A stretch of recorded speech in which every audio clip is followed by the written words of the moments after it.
What's going on, good people? The universe, the world, here today with another weekly fasting video. Really a vlog, but I don't know the right name for it. But coming to you to push the measures of fasting on a regular basis. All the benefits and all the pros, or a little bit of cons, but I rather had a little bit of cons rather than the problems you get with eating at all times of the day, eating anything that they got available for you. But this week was a good week. I did a bunch of I did one 24-hour fast, it was 26 hours. Then I did a couple 22s, then I did a couple 16s. Then what, 114? Oh, well, it was a 15 on Sunday to Monday. Um my days off, I usually I do the 20-hour fast or 24-hour fast, or even more, like a 36 or 48. Depends on. I really like fasting.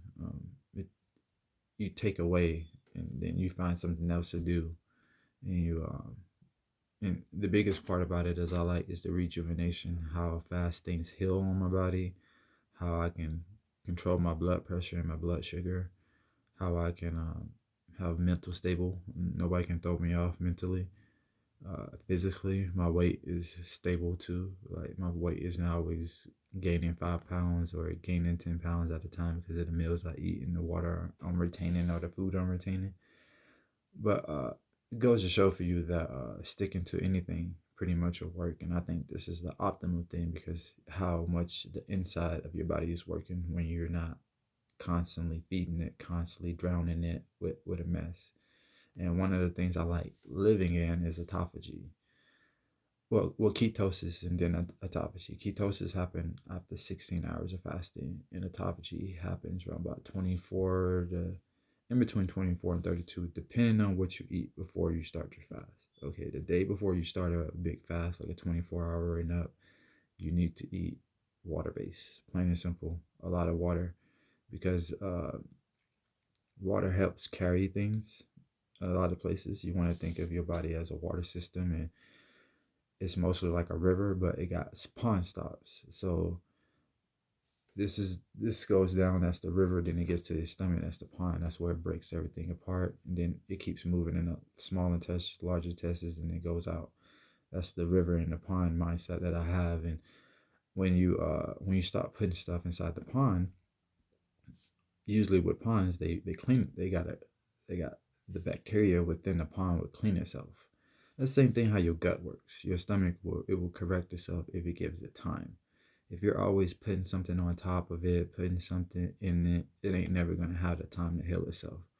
And I know a lot of people personally, friends, families, and family members of friends that did some crazy stuff. I didn't if I would have known they was doing that, I would have helped them out some more. But you can't go to the pharmaceutical store and rely on the over the counter stuff every single day.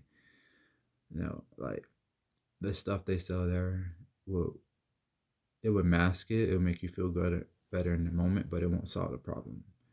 It won't correct the issue that's going on. And since you added another element to calm it down in the moment, that that element, like ginger ale. I don't believe in the myth that ginger ale helps anything. I feel like real ginger will help. Like, I just made a ginger tea yesterday, and like, you don't understand the properties of real ginger that comes from the ground or factory made ginger ale. Like, you really think that's really good for you.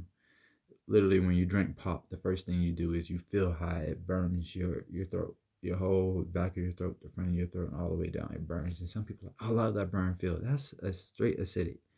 That's straight burning up your throat, burning up your stomach. They take Coca-Cola and they clean rust off of metal. I'm a welder. Like, when I seen that, I'll totally drop Coca-Cola. Nope, not drinking Coke. I used to drink Coke with my alcohol a lot. Don't do that no more, because it's like it's straight poison. Straight destroying your liver.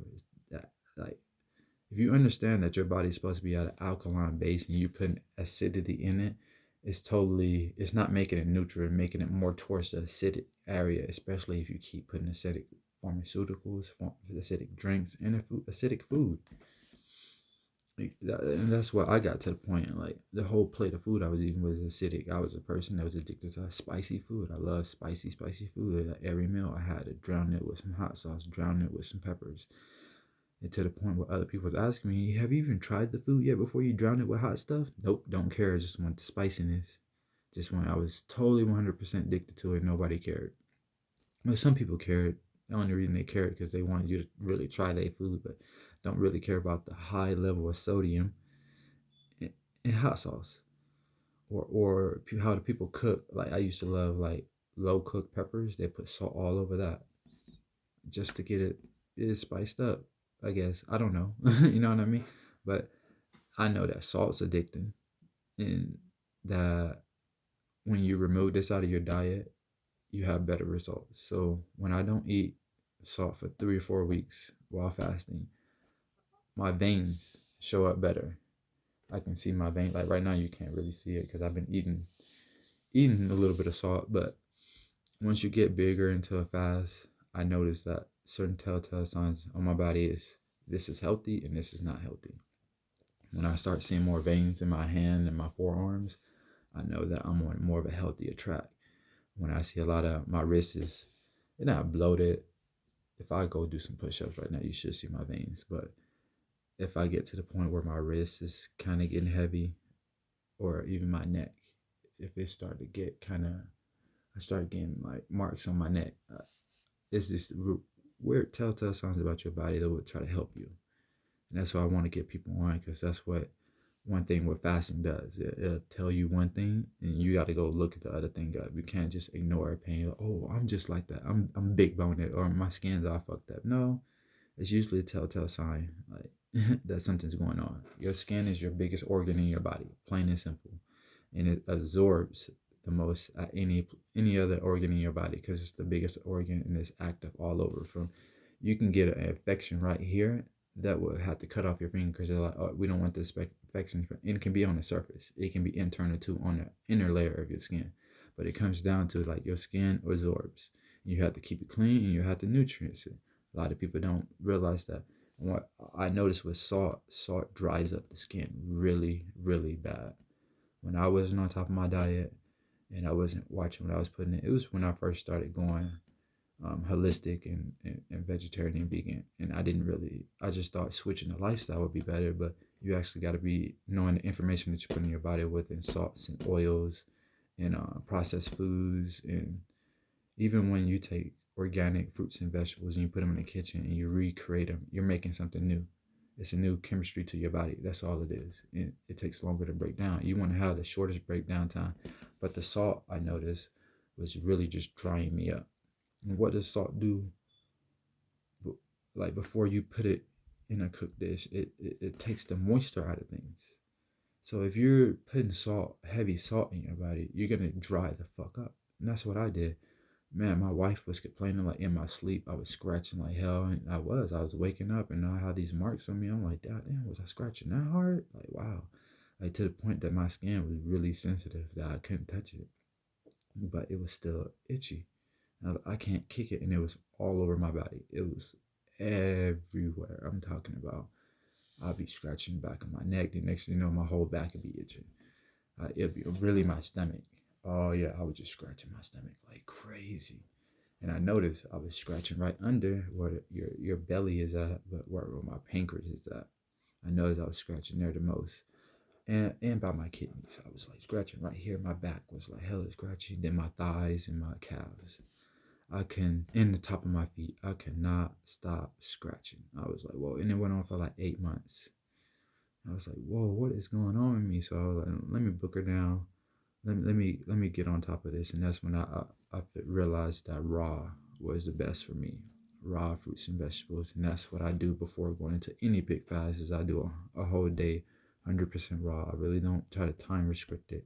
Really in an 8 hour window, and I try to do it random. I never try to consistently stay on the same time schedule. Never.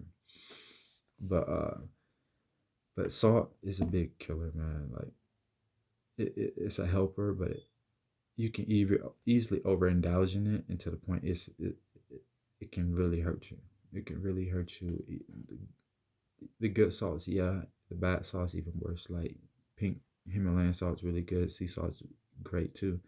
But you get to this, black salt is a secret too. A lot of people don't know about organic black salt, but that's another good salt. But stay away from white salt. That shit is processed. First of all, second of all, it's bleached. Third of all, we don't even know where the fuck it comes from. It supposedly comes from the ocean, but if you look at sea salt and processed store bought salt, it looks completely different. It looks completely different. So I don't. It gets to the point where I can't believe what they're putting on the packages. Where hand over fist, I put this in my hand, I judge the two, and they don't look exactly like the processed sea salt and organic sea salt. Completely different because that's what they try to sell you on. That you need the salt, and it's a poison. It's a poison. Like too much salt. Salt isn't naturally in raw fruits and vegetables. Once you start cooking it depreciates the salt, and then you have to add more salt in. That's why people put salt while they cook, and then after they cook, they put more salt on top of it.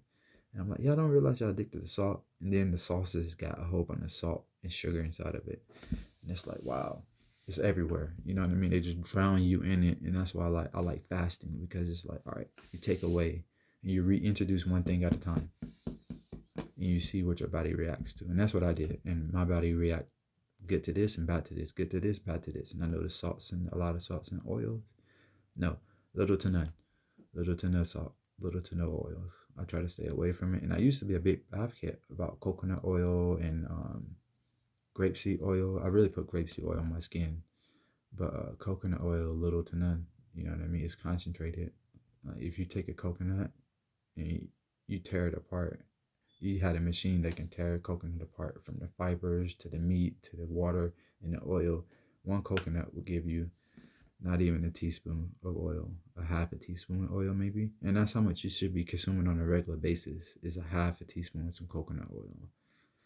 But the society we live in, they want you to cook with it. They want you to put it over this and that. They want you to add it in this and that. Like, if you live a regular lifestyle, you eat bread 3 times a day, you eat starch 3 times a day, or you eat meat 3 times a day, like, your pancreas is failing, your kidneys is backed up, your liver is suffering, and your large and small intestines is backed up.